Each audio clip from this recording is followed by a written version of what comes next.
start to fail. Candy won't taste as good anymore. Eyesight will start to go. And wait for that back. That bad back's coming, buddy. And then It's coming, man, I'm telling you. So, this is his last night. This has been a big part of his life, and it's only appropriate for him to come up and say a few words. I know for a fact that many of you will have have been impacted directly by his leadership over the years. So first of all, let's thank him for his leadership.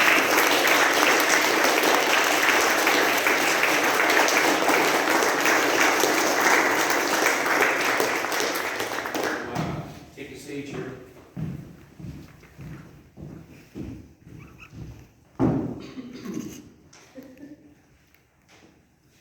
When I joined the cadet program in September of 2016, I was 4'10" and 30 pounds soaking wet, and had no clue what this fateful decision would have in store for my life. Both of my older siblings had joined the cadet program before me, but they made a wrong step in their path. They joined the local Sea Cadets. Neither of them had a great time in that program, so when my parents talked to me about cadets, I decided to join 44 Air instead. I was very nervous going into it, but I was given a bit of advice. Give it 6 weeks, see if you like it, and then if you do, go all in. Now back then, 6 weeks was a lot of time for me, but I didn't need 6 weeks. I knew on my first day that this is what I wanted to do, so I went all in. Although it was nerve-wracking going into a building full of strangers, doing all this stuff I've never really heard of before, but I had some people who were my age, growing up and learning with me, going through all the mistakes that I went through, having all the teaching moments that I went through, and I was instantly welcomed into the 44 Squadron family. Shortly after I joined, the squadron took a trip to the London Air Show, and on that ride up, I became friends with someone who decided to take me and the other brand new cadets under his wing, help us with his uniforms, be a friendly face to see every week, and guide us through the program to the best of his ability. This cadet was Flight Corporal Mulhall, and although he may not have been the top cadet when it came to dress or drill, he took the initiative to make a difference in this program that's stuck with me to this day, and he truly embodied what it meant to be a member of 44. I have always wanted to live up to the image of him. Lots of people, when they get to my rank, forget about the little ones at the bottom, who are the future of the squadron. So I made it my goal to offer help to them whenever they need it. I have giving advice on uniforms or drill to help make lessons, or even just be a listening ear if they need to vent frustrations. I've tried my best to always care for younger cadets, so they too could see someone who is a mentor, role model, and friend to look back on when they are in my position in a few years making this same speech.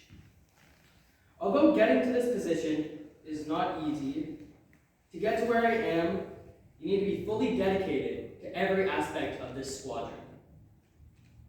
Shortly after I joined, I was convinced to try out the different teams and activities that 44 has to offer every week. Firstly, I joined the drill team, convinced mainly by the promise of pierogies, and they were definitely worth it. Drill team showed me that there was still so much in terms of discipline and dedication that I was able to apply not just inside cadets, but also in my life outside of the program too. After that, I joined the band and the orienteering team and started trying out for the shooting team. I had such a good time during drill that I wanted to see everything else the squadron had to offer. The band is a fun opportunity to learn instruments, plan parades, and have many opportunities that most people would be jealous of. Orienteering team taught me persistence, which I used to get a silver medal along with Warrant Officer 2nd Class Henderson and go to the provincials in Ottawa. When I first started shooting, I was the size of the rifle and could barely hit the page at all. But as I grew, my grouping shrunk. After 4 years on the team, I finally received the Distinguished Marksman badge, but still saw room for improvement. I went from someone who couldn't hit the broadside of a barn from 5 meters away to someone who got a grouping the size of 1 pellet with 5 shots. All because I applied myself to what I found fun and interesting. After joining the program, I decided on a goal I would fully focus on.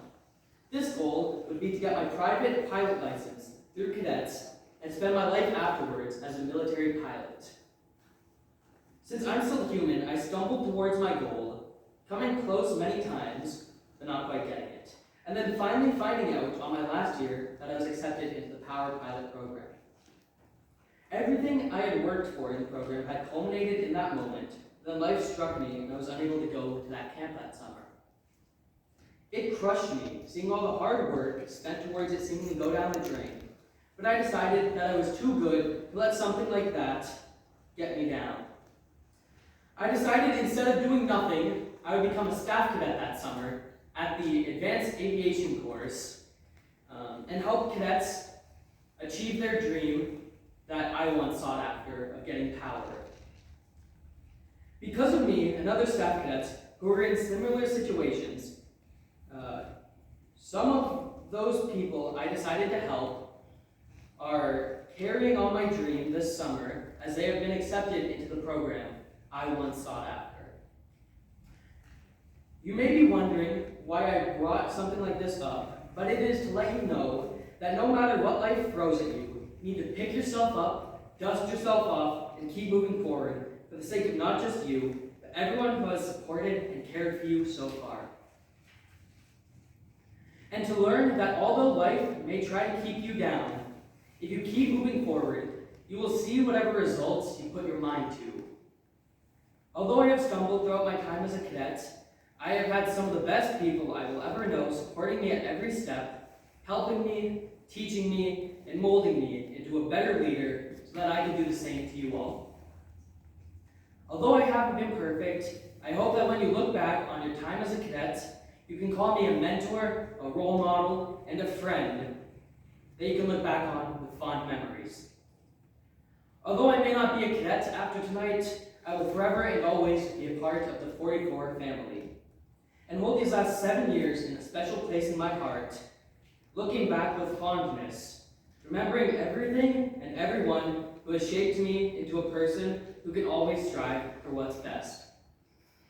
And all I ask is that when you become great leaders, either in the squadron, your community, or the world, you'll be able to look back on me as someone who has helped you make a difference in your lives, and I know that all of you will do wonderful things one day that will make me proud.